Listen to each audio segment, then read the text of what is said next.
7 sur l'inexistence des droits de l'homme dans l'Antiquité. Oui, l'idée que nous pourrions revenir au langage de l'Antiquité est un paradoxe. Cette rêverie ne passera pas par la tête d'aucun juriste du XXe siècle, fût-il romaniste, parce que l'histoire tourne. Plus de cités, mais des États commandés par de grosses machines administratives, sans compter l'Organisation des Nations Unies. Plus de corporations de jurisconsultes, mais des systèmes législatifs. Une énorme machine administrative, la technocratie des grandes entreprises. L'Europe s'est rationalisée. N'est-ce pas un progrès? Combien rares ceux qui osent secouer ces philosophies du progrès nées au commencement de l'époque moderne, triomphant au siècle des Lumières, systématisées par Hegel et Marx, renouvelées par Renan, que l'histoire scientifique prétend vérifier, et même la science biologique de l'évolution. Le progrès sort du mûrissement de l'esprit humain, de l'accumulation des connaissances positives, de l'avancement des sciences, de l'essor des techniques de la production.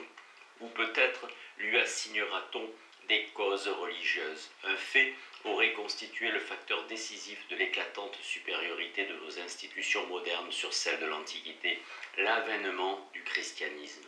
Le christianisme a libéré les individus, apporté le sens de la liberté, de l'égalité et de la fraternité de tous. Si tout le monde n'a pas lu Hegel, personne n'ignore sa triade, l'histoire étant celle de l'épanouissement, de la volonté libre. Au premier moment qui est celui des anciens empires orientaux, un seul était libre, le despote. En Grèce et à Rome, quelques-uns, tout ou partie des citoyens, à l'exclusion des esclaves. Dans la dernière phrase suscitée par le christianisme, tous les hommes sont libres. C'est le fondement de notre démocratie. Toutefois, chez Hegel, l'histoire continue. Les libertés individuelles viennent s'unir en l'omnipotence de l'État moderne qui ressemble assez aux cités antiques. Comme toutes les grandes théories de l'histoire moderne, celle-là est sujette à caution. Nous tenterons de défendre au contraire la doctrine sociale de l'Antiquité classique. Elle offre sur les nôtres cet avantage de distinguer exactement ces trois disciplines, anthropologie, morale, droit, et de situer chacune à sa place au lieu de les confondre. Anthropologie, il serait gratuit d'imputer à la philosophie classique une prétendue méconnaissance de ce que vous nommez dignité de l'homme. L'écrasement de l'homme sous les techniques et les machines, que je sache, ne nous est pas venu d'Athènes ni de Rome.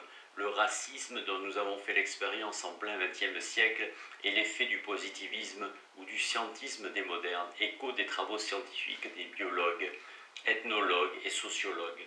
Ces racines ne sont pas grecques, et quant à ce néo-racisme pris en charge en France par la nouvelle droite, il se recommande d'une pensée diamétralement opposée à la philosophie classique. Du nominalisme qui a connu sa grande éclosion au début de l'époque moderne, le nominalisme avait nié l'existence de l'homme, et c'est une thèse très répandue au XXe siècle que la négation de la nature de l'homme, autour de Sartre, chez un grand nombre d'intellectuels, tous n'ont pas été jusqu'à la conduire à ces conséquences extrêmes, mais ils voudraient qu'entre les hommes seule fût commune la liberté. De l'exercice de nos libertés naîtrait, s'ajoutant à celles qu'ont déjà reconnues des généticiens, de croissantes inégalités que la nouvelle droite contemple avec ravissement. On tirera de la tradition philosophique de l'Antiquité une idée plus substantielle de la nature humaine, sans être encore en possession de la même théorie qu'ont les modernes de la liberté, et nous verrons à ce propos leur langage différé du nôtre. Les penseurs grecs avaient coutume de postuler un ordre dans le monde, d'y reconnaître une hiérarchie de genres et d'espèces, où l'homme l'emporte en dignité en tant que seul pourvu du logos, seul capable de se conduire en vertu d'un choix réfléchi, et ceci dépasse le sens sartrien du mot liberté. Nous insisterons sur la théorie d'Aristote parce qu'il ignorait le vocable des droits de l'homme, un lieu commun, et de l'accuser de sexisme, de racisme. Pourtant, dans son œuvre encyclopédique, on trouve une anthropologie, non cette science contemporaine, l'anthropologie comparée, l'analyse des diversités, mais la description de ce qui s'observe de commun à tout anthropos, de l'âme humaine, des rapports entre intelligence, volonté, appétit sensuel, du discours humain, de tout ce qui sert à distinguer l'homme des autres animaux et le classe dans l'échelle des êtres naturels du monde sublunaire à la première place. Car l'homme nous apparaît doté de la faculté de choisir certains de ses actes selon les lumières que projette sa raison propre sur le monde, une liberté de se conduire rationnellement, Combien préférable à tout prendre cette liberté d'agir gratuitement que lui attribue Jean-Paul Sartre. Et l'anthropos sait que je sache aussi bien les femmes que les hommes. Conformément aux conceptions de la génétique de son temps, Aristote a traité la femme de mâle incomplet, mas imperfectus, le sperme du mâle étant tenu pour l'unique facteur de la fécondation et devant en principe engendrer un mâle. La femme apparaît comme un raté de la nature. Il a observé que dans l'économie, la guerre et la politique grecque, la femme ne tient que des fonctions apparemment subordonnées. Il n'empêche que l'âme de la femme, son intelligence et sa volonté et son aptitude à délibérer sont identiques à celles du mâle. De l'esclavage, mais sa doctrine de l'esclavage. Dans sa politique, Aristote déclare naturel qu'il existe des maîtres et des serviteurs, douloi, servi. Cela lui paraît nécessaire à l'économie dans l'Antiquité, les navettes ne marchent pas toutes seules. Et bon à la fois pour les maîtres et les serviteurs, il ose estimer naturel que les plus inintelligents soient dirigés par les plus aptes. Last but not least, il reconnaît un lien entre cette distinction des hommes libres et des serviteurs et les différences climatiques qui seraient la cause principale de la diversité des races. Comme si aujourd'hui en Europe, pour le terrassement ou la maçonnerie, nous avions recours à des travailleurs africains. Il affecte de professer la supériorité des Grecs sur les peuples barbares. Alexandre se dissociera là-dessus de son maître. Mais replacé à son époque, ce texte d'Aristote ne constitue pas une apologie de l'esclavagisme. Il visait plutôt à détruire l'argumentation sur laquelle trouvait à se fonder alors l'esclavage, la guerre, la conquête, l'argent. Aristote veut d'un esclave qui soit dans l'intérêt commun du maître et de son serviteur. Il souligne qu'on ne commande pas à un esclave comme à une bête, et son sentiment n'est pas qu'un esclave soit un être privé de personnalité, ainsi que les modernes ont cru pouvoir le définir. L'esclave est une personne humaine, être rationnel, délibérant, digne lui-même de commander aux êtres inférieurs. Une énorme différence existe entre le doulos, serviteur dont parle Aristote, et les esclaves de nos goulags. Anthropologie universaliste, affirmation de l'existence d'une nature humaine commune, ce grand principe précisément sur lequel les nominalistes et positivistes modernes affichèrent leur scepticisme. Ainsi, de Socrate et de Platon, a fortiori les stoïciens qui, venus après Alexandre, professent le cosmopolitisme. Tout homme pour eux est citoyen de la cité universelle. Ils osèrent, en des formules passées au corpus juris civilis, traiter l'esclavage d'antinaturel et professer que tous les hommes eussent été naturellement libres. C'est une métaphore, le mot latin liber, désignant à Rome, comme le grec eleutéros, au sens propre une condition juridique particulière, point une notion métaphysique. S'il concède que l'esclavage se soit historiquement établi accompagné de l'affranchissement en vertu du ius gentium, l'esclave n'en est pas moins homme. Épictète ne se considère pas moins homme que son maître, à peine s'il proteste contre sa condition d'esclave, pas plus que saint Paul n'a demandé l'abolition de l'esclavage. Une idée constante dans le stoïcisme est l'essence divine de l'homme. L'homme est composé d'une parcelle du logos ou du feu divin. On peut lire chez Cicéron que l'homme ressemble à Dieu. Est igitur hominicum deo similitudo, dans Legibus. Cela vaut pour l'esclave. Quelque chose doit être retranché de l'image communément reçue sur l'esclavagisme de l'Antiquité. Ces définitions d'Aristote ou des stoïciens ne seraient-elles que de la théorie dépourvue de conséquences pratiques. Morale. La manière des Grecs n'était pas de pratiquer la philosophie comme font beaucoup de spécialistes ou professeurs de philosophie du XXe siècle sans que de la connaissance théorique sorte aucun effet. La philosophie fut pour eux amour de la sagesse. Quant aux Romains, la plupart cultivent le thème de la destination pratique de la philosophie. Nous avons cité le premier fragment du Digeste. Ulpien s'y vante de pratiquer une philosophie active. Veram non simulatam philosophiam. À l'anthropologie classique universaliste répond une morale universaliste. Petit 1. Dont les sources sont universelles, la loi non écrite, intimée par Zeus selon Antigone. Ces vers de Sophocle ne traitent pas de droit, dit Caïon. Il s'agit ici de morale, encore moins de droit naturel. Les discours grecs s'y référaient trouvant occasion d'alléguer une loi commune, nomos koinos, universelle, dans la rhétorique d'Aristote. Cicéron la transmet à Rome. On connaît ce passage de la République, que citent les pères latins de l'Église. Es quidem vera lex erecta ratio naturae congruens diffusa in omnes. Existe une loi vraie, la droite raison naturelle, répandue en tous, la même à Athènes et la même à Rome, etc. Cette loi est morale, dicte aux hommes des devoirs, interdit de mauvaises actions. Cae vocet ad officium jubendo vetando o fraude deterreat. Tout comme en Saint Paul, la loi naturelle inscrite par Dieu dans le cœur de chacun, il ne s'agit pas de réglementer des problèmes de droit, petit 2. Morale impliquant des devoirs envers tous les hommes, la famille, les concitoyens, tout individu. L'Iliade et l'Odyssée fourmillent de modèles d'hospitalité, de respect des pauvres, suppliants, vieillards, étrangers, et de réprobation des vices contraires. Je ne crois pas que cette morale universaliste manque chez aucun des grands classiques. En Grèce existait une morale internationale, non pas droit international, sans laquelle ne serait pas produit le miracle grec. Ne se serait pas produit le miracle grec. Le sentiment que tous les hommes s'unissent au sein d'une même cité cosmopolitique s'épanouit chez les fondateurs de l'école stoïcienne et dans le stoïcisme moyen répandu à Rome, où l'on pratiquait un mélange des philosophies stoïciennes à celles de Platon, d'Aristote et d'autres. Le respect de la personne humaine, non dans la lettre, mais quant au fond, ne fut pas l'invention de Kant, ni même une invention chrétienne. Pas de vertu plus exaltée à Rome que l'humanitas, qui est tout à la fois le devoir de parfaire en soi la nature humaine et de la respecter chez les autres. Sont commandées la douleur, la benignitas, par Cicéron, la caritas, préconstituée dans le langage de la philosophie païenne, ces mots chrétiens de charité, caritas, foi, fides et miséricorde. Le XXe siècle se glorifie d'avoir inventé les droits de l'homme pour des exilés politiques, les handicapés, les vieillards ou personnes âgées. Il était prévu dans les catalogues de la morale antique des devoirs au profit de toutes ces catégories sociales. On dira que c'est peu, qu'importe la morale. Gorgés de science, nous préférons la psychologie. Gorgés de science, nous préférons la psychologie, la sociologie, qui aurait l'avantage de traiter de réalité effective. Est-ce encore la peine aujourd'hui de lire des traités de morale ?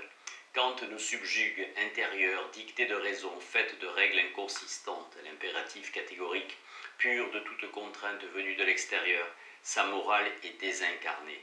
Pour un Aristote, la morale n'est pas qu'idéale, les vertus sont réalités, la preuve en est qu'il les observe dans la vie sociale, réalisée, bien que de façon toujours imparfaite, présente dans les mœurs, éthica, les bonnes mœurs, boni mores du peuple romain. La morale classique s'oppose à l'idéalisme kantien au moins par deux traits. Premier, ainsi que germaniquement s'exprime Max Scheler, elle est matérielle et non pas réduite au vain formalisme de l'impératif catégorique. La morale antique était constituée d'une profusion de devoirs concrets, des officiis, adoptés à chaque situation, place que chacun tient dans le groupe et dans chaque cité de prescription précise. Sans doute commence-t-on par poser l'existence d'une loi non écrite. Antigone la trouve en elle-même, la percevant, dit Aristote, par une espèce de divination dans la rhétorique. Mais parce que cette loi non écrite n'est autre que l'ordre du cosmos, objectif, caché dans les choses. Il existe une science, ou plutôt une quasi-science, usant d'une méthode dialectique pour tenter de la déchiffrer, non sans ce degré d'arbitraire qui s'attache à tous les produits de la recherche dialectique, de la mettre noir sur blanc. La morale prend forme de loi écrite. Les lois publiques des cités étaient censées être l'œuvre des sages et procéder d'une connaissance de la prudence qui est connaissance des réalités contingentes, plus que d'une volonté subjective.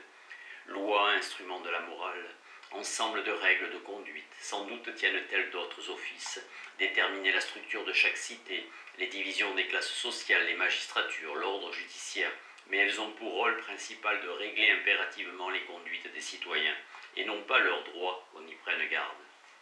Dans ces projets de législation dont Platon en Grèce, Cicéron à Rome offre des modèles, où se trouvent tant de pages sur l'éducation, la religion, les mariages, la morale sexuelle, les rites funéraires, je ne vois pas que soient abordées les questions de droit au sens propre du mot. Ils traitent des mœurs, l'importance des mœurs étant primordiale. Si, comme le démontre Platon dans sa République, l'éducation est négligée, là où l'on vole et où l'on ment, la maladie du corps social est irrémédiable. L'art de distribuer les biens et charges de chacun ne sera qu'une force d'appoint, le métier des juristes secondaire. Mais indépendamment du droit, le système des lois antiques remplit cette fonction nécessaire, pourvoir la morale d'un contenu précis. 2. Nous rejetons l'idée kantienne d'une morale purement autonome qui ne pourrait trouver appui sans aucune contrainte extérieure sauf à perdre son titre de moralité. La morale classique est tirée non de la conscience subjective mais de l'ordre du cosmos qui cherche à lire des législateurs. Elle sort d'une recherche collective comme la presque totalité de nos connaissances, de ce monde transcendant à l'individu. Rien ne lui interdit donc de s'imposer à l'individu. Multiples sont ces moyens de pression ou, pour nous servir du langage des sociologues contemporains, les instruments de contrôle social. Le premier est l'éducation. Personne n'en avait mieux conscience que Platon ou Aristote. Traduisant une pensée commune, ils en font un des thèmes majeurs de leur traité des lois. Puis ces forces que sont l'éloge, la réprobation. La psychologie collective, la psychanalyse ont mis à nouveau en relief cette évidence que nul n'est jamais insensible au jugement d'autrui et combien ce facteur contribue à constituer notre conscience. Dans la liste des biens à Rome est toujours mis en bonne place la réputation. La fama est l'un des offices du censeur et de marquer des citoyens de la note d'infamie. Ultime procédé de pression ou de répression, les récompenses et les peines. Les lois ne se contentent pas d'indiquer les conduites bonnes ou mauvaises, de les commander ou interdites, mais ont pour rôle de punir quelquefois, de récompenser. Existent des lois punitives, la loi ne sort pas pour autant de la sphère de la morale, et la peine est analysée de préférence chez ses auteurs comme un moyen d'éducation. On rejoint la hantise de l'éducation. Alors la morale devient efficace, incarnée dans les mœurs des peuples.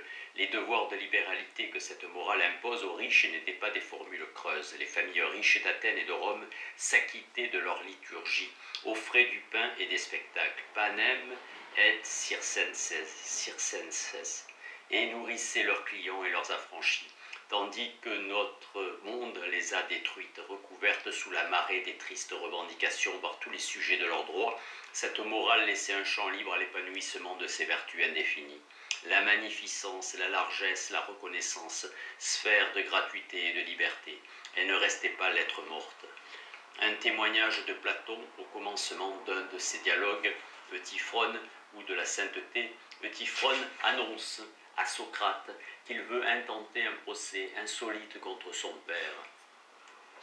Le père d'Euthyphrone vient de laisser un serviteur mourir de faim au fond d'un cachot. Peu importe en la circonstance et la qualité de la victime, quelle absurdité serait de penser qu'il y ait de la différence à cet égard entre un parent et un étranger. Vous auriez peut-être attendu que dans cet instant se fût allégué le droit du serviteur à la vie et au respect de sa personne, les droits de l'homme. La plainte d'Euthyphrone se fonde sur ce seul motif, la souillure exigeant purification qui résulterait de la conduite impie de son père. Là-dessus, Euthyphrone agit devant l'archonte roi. Il en appelle à la justice. Mais quelle justice? Ce n'est pas la justice particulière dont dérive le concept de droit. Il n'est point au texte parlé de droit, dit Caïon, des droits de quiconque. Il s'agit ici de la justice qu'Aristote nommait générale, d'une loi, évidemment morale, pourtant sanctionnée devant l'archonte roi, non pas dépourvue d'efficacité. De l'esclavage 2. Dernier exemple, l'esclavage où nos habituelles philosophies de l'histoire progressiste voient la marque de l'infériorité des civilisations antiques.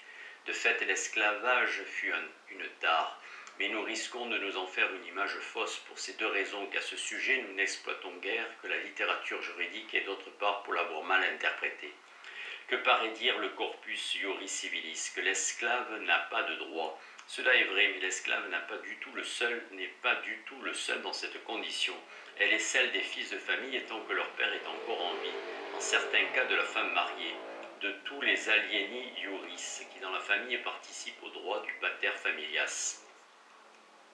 L'ordre interne relève en principe de l'économie. Ensuite, cette scandaleuse formule que l'esclavage est chose, res. Non pas scandaleuse, le mot res n'avait pas à Rome le sens qu'il devait recevoir dans l'usage moderne, sous l'empire de l'ontologie dualiste héritée de Descartes, de choses purement matérielles. Le langage romain n'opère pas cette opposition radicale que la doctrine du droit de Kant, la Recht, philosophie des Hegel, font entre choses et sujets humains. La res est l'objet du litige, ce sont ce dont on dispute la cause. Il existe à Rome des procès sur la possession d'un esclave comme il peut en être concernant la garde d'un enfant. Il n'est pas à l'honneur de Rome que les esclaves y soient vendus, et selon les mêmes formes, la mancipatio, avec lesquelles se vend le bétail, une marchandise. Cependant, cette phrase tant vilipendée que le travail est une marchandise, qu'on fait commerce du travail, que des travailleurs sont transportés contre leur gré d'un lieu à un autre et d'une entreprise à une autre, est difficilement évitable dans l'analyse économique et le langage technique du droit. Loin de moi de justifier le commerce des esclaves tel qu'il se pratiquait à Rome. Encore ne doit-on pas attribuer aux textes juridiques romains plus qu'ils ne signifient. Ces textes n'accordaient pas aux maîtres la permission de vendre leurs esclaves ni de les tuer à leur fantaisie. La légende court que les maîtres romains eussent disposé de leurs esclaves d'un ius vitae necisque. Ce terme ne se trouve dans aucun texte juridique romain et n'y recevrait aucun sens, pas plus qu'il n'existe de ius vedendi. Le rôle du juge est d'opérer une répartition des esclaves entre les plaideurs, de dire tel esclave est dans cette famille et non dans telle autre. Il ne dit rien de la manière dont le maître doit traiter l'esclave. En dehors du droit, dont ce n'est point le rôle, existe une morale familiale, partie intégrante de l'économie, qui est la négation du pouvoir arbitraire du maître. Le dominium qu'exerce le maître, ce mot évoque étymologiquement le statut du père de la domus, qui in domo dominium habet, n'est pas la faculté de jouir et disposer des choses de la façon la plus absolue, mais le gouvernement, affaire du pilote qui tient le gouvernail, du patrimoine familial, et la morale veut qu'il s'exerce pour le bien commun. Pas plus qu'Aristote, les bonnes mœurs romaines n'admettent que l'esclave soit traité à la manière du bétail. Il est fréquent que le censeur marque un citoyen de la note d'infamie pour avoir vendu cruellement un vieux serviteur. Quand plus tard s'est précipitée la décadence des mœurs romaines, une série de lois impériales punirent les conduites inhumaines envers les esclaves. Les empereurs chrétiens s'efforcèrent de faciliter l'affranchissement, depuis longtemps compté parmi les devoirs officia. Aristote avait affranchi un bon nombre de ses esclaves.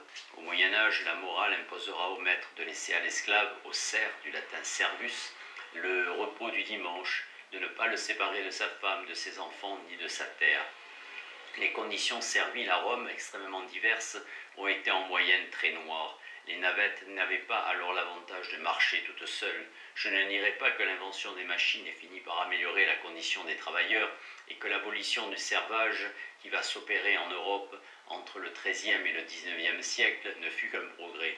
Encore que le sort des esclaves romains n'eût rien à envier à celui de nos esclaves du XXe siècle, peuplant les camps de concentration, la Sibérie, le Cambodge et la Chine. Mais ceci n'est pas notre propos. La réalité effective n'est jamais conforme à la norme, pas plus aujourd'hui que dans l'Antiquité.